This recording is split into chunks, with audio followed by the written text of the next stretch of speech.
Dreams are a strange and beautiful phenomenon.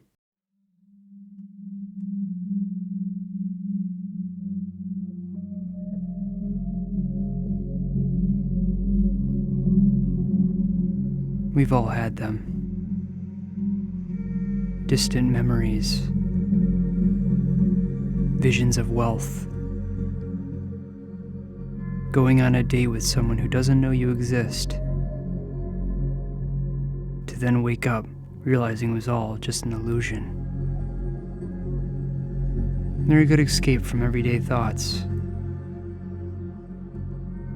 But there's a sinister side where they take a darker path.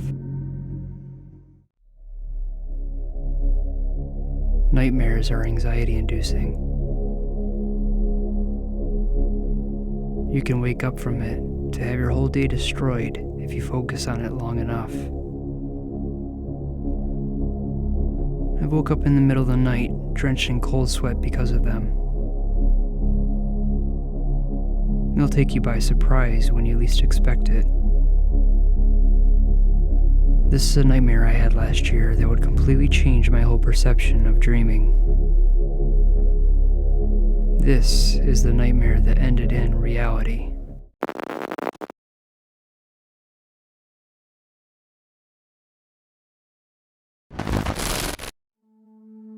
Kim and I became friends around 2007. She was a really fun person to be around, and she had a great taste in music. We would go to shows together, swap bands and swap records. There was always a thrill of discovering new songs and new music when we'd have our conversations. And we had a lot of good memories, from going to shows and singing like idiots as we would watch our favorite bands perform. Being a musician, I was really into having a friend that I could share that experience with. I even developed feelings for her, but it never went anywhere because I didn't want to ruin the friendship we already had. As years went by, we started to drift apart, not with bad intent, but doing our own thing. Conversations were sparse, with only social media messages back and forth from time to time. Fast forward to November of 2019.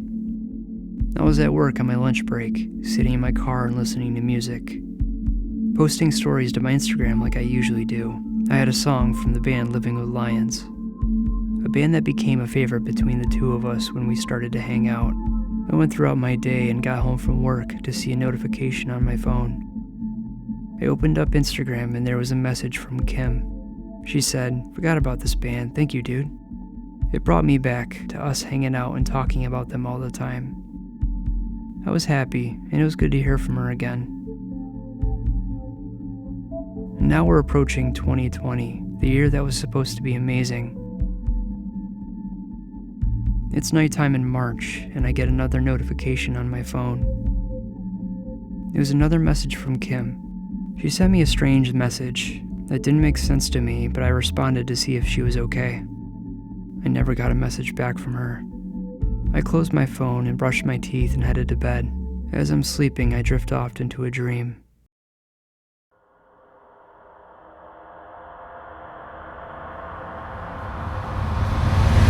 The dream started where I was in my car driving to pick up someone to go to a show. As I'm pulling up to the house, I look to the front door and out walks Kim. She opens the door and gets in the car. She seems excited and happy to get out of the house for a bit, and I was excited to hang out. I start to drive and turn on the music to pass the time as we make our way to the gig. Conversations were great. We talked about how excited we were about going to this show. We pull up to the venue and I park the car. As we get to the front door of the venue, I look around, confused to see everyone's face blurred out. People seemed to be talking, but all I could hear was white noise.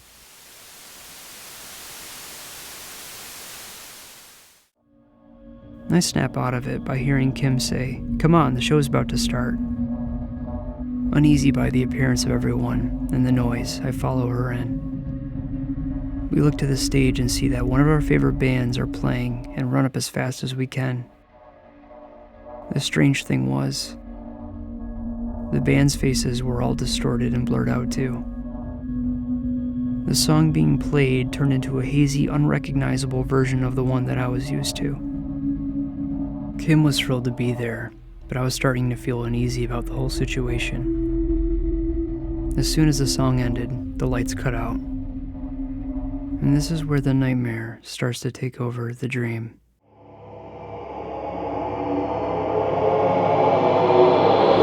I start to hear the most creepiest faint laughter all around me. The lights slowly come back on, but I could hardly tell where I was anymore. I turn to look around and see everyone start to swell up. And then I see tentacles slowly push and tear through everyone's eye sockets, to the point where eyes started to get dislodged and fall into the ground.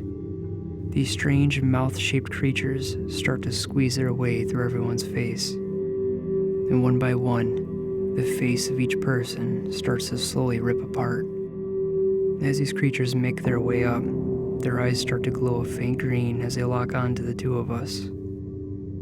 Then these creatures start to vomit up this foul fluid all over the ground. Their host bodies rip apart completely, so all that's left to see are these gangly-looking monsters with tentacles, pulsing eyes, and massive teeth. The teeth were razor-sharp and jagged as the fluid continues to trickle down them. They make an obnoxious screeching noise and start to slither closer to Kim and I. Some of them start to latch onto her and she screams in terror. The creatures overtake her, squeezing her to the point where she's unable to breathe. 3 of the creatures surround me, latching onto my arms and pushing me to my knees. I'm helpless to assist Kim out, as the third wraps around my neck, holding my head up, forcing me to watch the other monsters surround her. And they start to tear into her body with their jagged teeth. Blood spray was everywhere, to the point where my vision was diluted in red. I'm screaming to her to stay strong, for there was nothing I could do. As they finish, they throw her down to the fluid, where she starts to sink into the ground. Slowly, she starts to sink. I'm freaking out and crying out to her. Kim's eyes were closed, and with her last breath, she murmurs, "Thanks for being you, dude. You're 1 in a million." And then I wake up.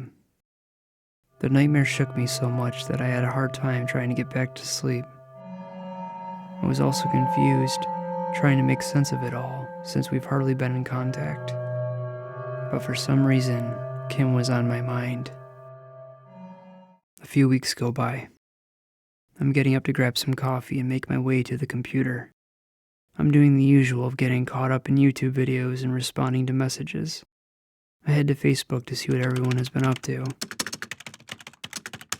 And then I see it.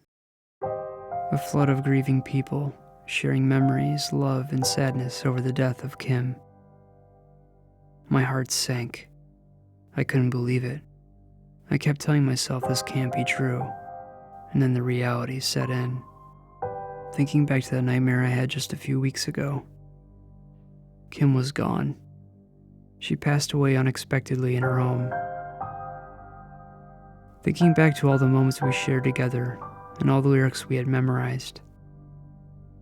She was such a kind and fun person to be around.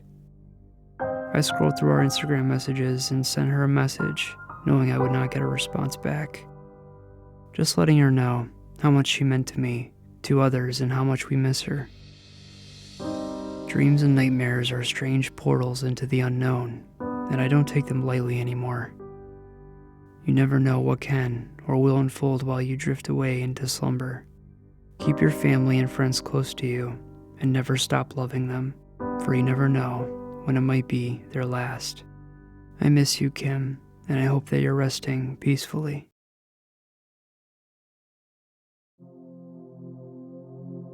Thank you everyone for being here and taking time out of your day to check this video out. I appreciate you all more than you know. Hope you're all well and staying safe, and I'll see you soon.